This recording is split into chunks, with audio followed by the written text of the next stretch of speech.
మాజీ మంత్రి కాకాణి గోవర్ధన్ రెడ్డికి నోటీసులు ఇచ్చారు నెల్లూరు పోలీసులు. ఇవాళ ఉదయం 11 గంటలకు రూరల్ డీఎస్పీ కార్యాలయంలో హాజరు కావాలని ఆదేశించారు. అక్రమ మైనింగ్ కు సహకరించినట్లు కాకాణి గోవర్ధన్ రెడ్డిపై పోలీసులు కేసు నమోదు చేశారు.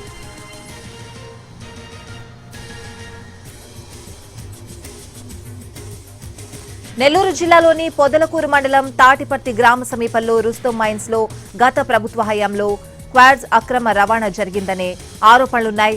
రుస్తోం మైన్స్ ను గతంలో ఒకరికి లీజుకివ్వగా ఆ లీజు గడువు ముగిసిపోవడంతో సర్వేపల్లికి చెందిన వైసీపీ నాయకులు ఇక్కడ అక్రమ మైనింగ్ చేశారనే ఆరోపణలొచ్చాయి. దీనికి సంబంధించి ఇటీవల పొదలకూరు పోలీస్ స్టేషన్లో కేసు నమోదైంది.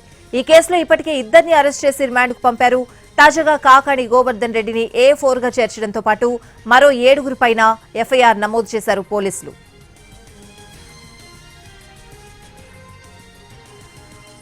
తాజాగా మాజీ మంత్రి కాకాణి గోవర్ధన్ రెడ్డికి నెల్లూరు పోలీసులు నోటీసులు జారీ చేశారు. ఇవాళ ఉదయం 11 గంటలకు నెల్లూరు రూరల్ డీఎస్పీ కార్యాలయంలో విచారణకు హాజరు కావాలని ఆదేశించారు.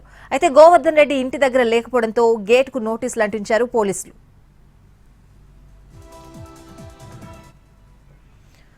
అక్రమ మైనింగ్ కేసు నిమిత్తం నోటీసులు ఇవ్వడానికి కాకాణి ఇంటికి వచ్చామని పోలీసులు తెలిపారు. ఫోన్లో చేస్తే స్విచ్ ఆఫ్ వస్తున్నాయని ఎస్ఐ హనీఫ్ అన్నారు. నోటీసుల ప్రకారం ఇవాళ ఉదయం నెల్లూరు రూరల్ డీఎస్పీ ఆఫీసులో కాకాణి గోవర్ధన్ రెడ్డి విచారణకు హాజరు కావాల్సిందని చెప్తున్నారు.